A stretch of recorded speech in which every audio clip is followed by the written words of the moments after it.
La Biblia no nos da muchas historias de Jesús cuando era niño.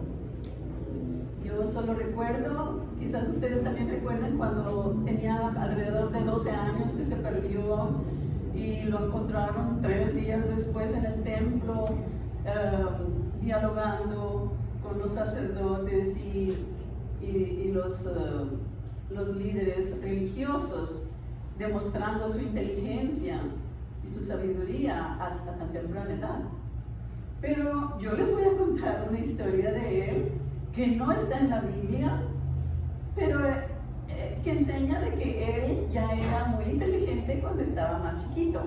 Tendría alrededor de unos 5 o 6 años. Dicen que un día estaba observando a su papá, José, trabajando en carpintería, en lo que él hacía, y se fijó y dijo, yo no me parezco a mi papá, él es muy diferente a mí. Y corrió y fue y buscó a la Virgen María y le dice, mamá, me he dado cuenta que yo no me parezco a mi papá. Y entonces ella se pone a pensar y dice, pues no le puedo echar mentiras, ¿verdad? Soy la Virgen María. Y le dice, pues yo creo que ya tienes edad para entenderlo. La verdad es que Él es tu padre adoptivo. Tu verdadero padre es Dios. Se quedó Jesús asombrado y dice, pero ¿sabes qué, Vito? Que yo nunca lo he visto. Y entonces él rodó los ojos como hacen las niñas y los niños cuando los mandan a hacer algo. Y se le quedó viendo, frunció el ceño y le dice, ¿que nunca has visto a mi papá? ¡Increíble! Pero esa es una historia que no está en la Biblia, ¿ok? Entonces, como se dieron cuenta, las lecturas de hoy nos hablan de personajes y de eventos extraordinarios. María, que estaba comprometida con José, resulta embarazada. Y en esos tiempos eso era inmoral, eso era adulterio. Imagínense cómo se sintió José. Ellos no entendían lo que estaba pasando. Eran jovencitos. María tendría unos 13, 14 años, porque en ese entonces, a esa edad, se comprometían a matrimonio. Y por un año estaban comprometidos y se le consideraba como esposa, pero no vivían juntos. Entonces ellos no habían tenido relaciones. Ese niño no era de José y él lo sabía. Imagínense, ustedes se han encontrado en una situación así cuando se sienten traicionados por alguien. Imagínense cómo se sentía José. Muy mal. El Evangelio también nos dice que José era un hombre justo, o sea que él hacía lo que era correcto. Él seguía las leyes civiles y las leyes religiosas. Y la ley decía que cuando una señorita resultaba así, se debía de acusar, se debería de denunciarla. Entonces José sabía que tenía que denunciarla y sabía las consecuencias que María iba a vivir si él la denunciaba, porque el adulterio era una cosa muy seria en ese entonces y se castigaba a veces con una apedreada. El pueblo apedreaba a la mujer y la sacaban a apedreadas y a veces hasta perdían la vida. Y él quería mucho a María. Aparte de ser bueno y justo, él era misericordioso y él no quería que María fuera avergonzada de esa manera, su familia. Y entonces él estaba en un dilema, ¿qué hago? Lo correcto es denunciarla, pero yo la amo, a pesar de todo la amo. Y en esos días, una noche, Dios le habla a José en sueños. Envía un ángel que le habla y le dice, acéptala como esposa.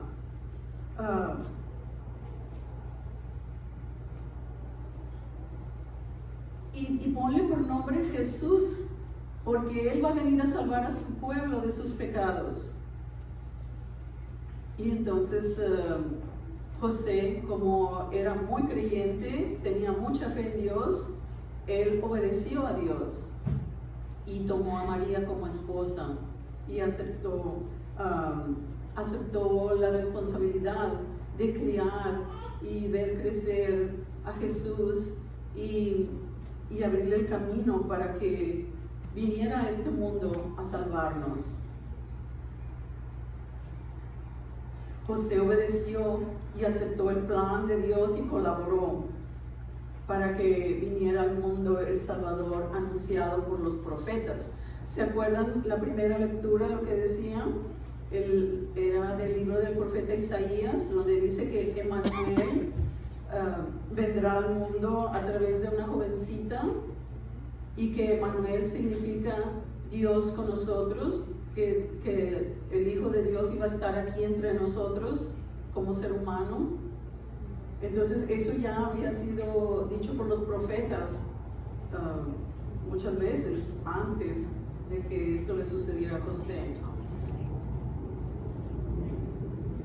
El Evangelio de San Mateo nos afirma que esa jovencita es María, la esposa de José, y que José es descendiente del rey David, porque así decía la profecía, que el Mesías iba a ser descendiente del rey David.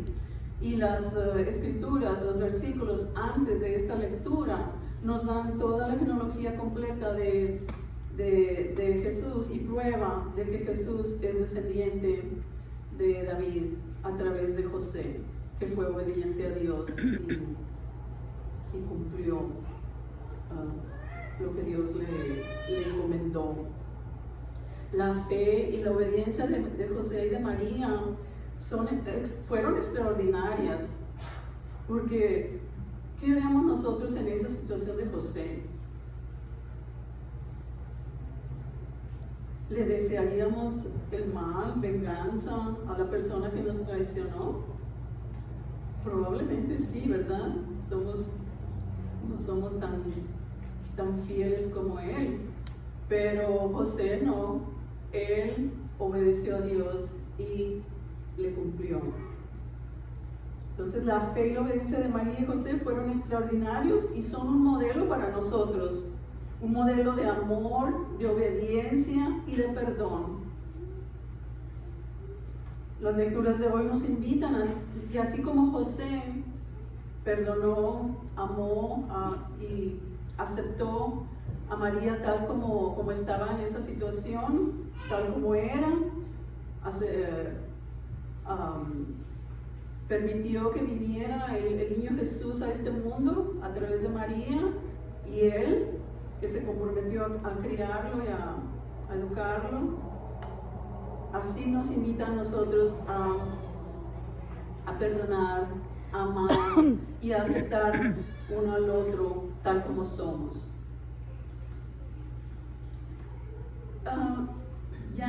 Ya estamos muy cerca de la Navidad y ya empezaron las posadas hace 2 días, nuestras tradiciones mexicanas y hispanas. Los hispanos sabemos que son las posadas, que son las pastorelas, ¿verdad? Pero hay otros países que tienen otras tradiciones para la Navidad, y hoy quiero compartir una muy, como diría el padre Jaime, muy chida.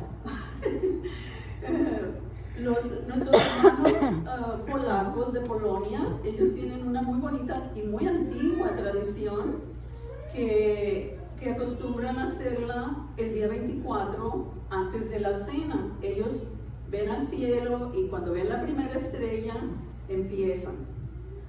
Le decía al día conocido, no sé qué era cuando está nublado, pero yo creo que empiezan antes de la cena, ¿verdad? Y ellos tienen esta tradición que se llama el compartimiento de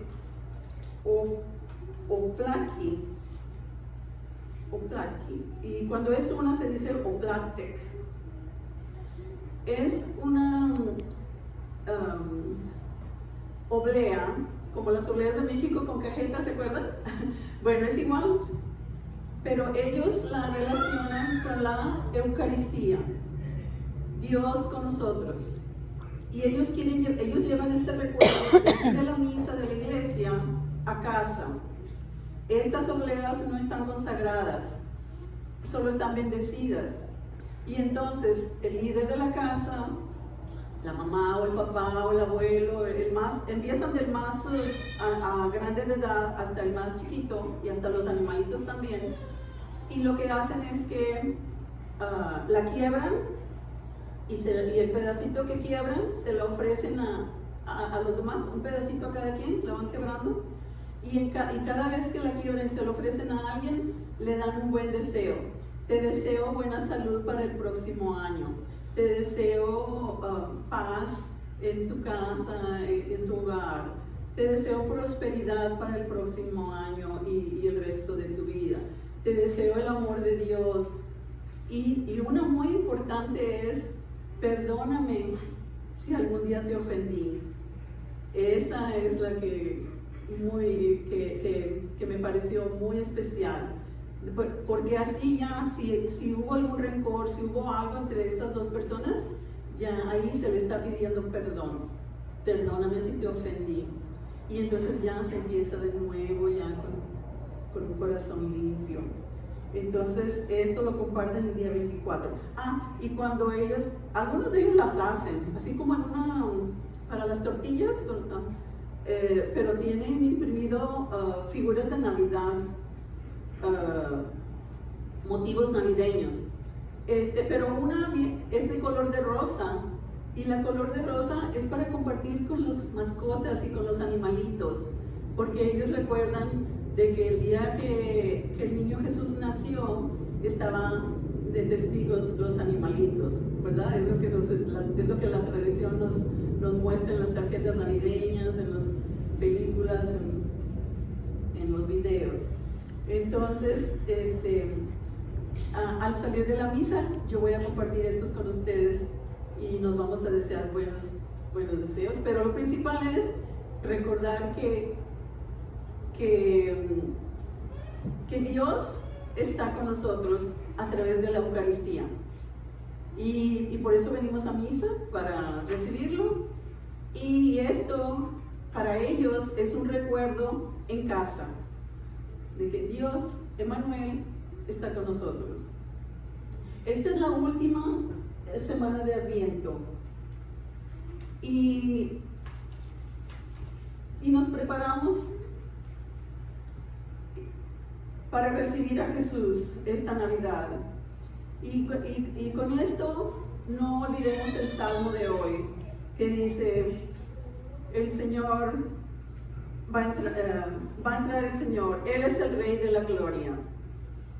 Y al encender la última vela, la que se le llama la vela del ángel, también tiene el significado de la vela de la paz, que nosotros encontremos paz en nuestras mentes y en nuestros corazones, para escuchar la voz de Dios, para sentir su amor y para ser conscientes de que siempre, siempre, siempre Dios, díganlo conmigo, está con nosotros. Siempre, no nos abandona, no nos sintamos solos.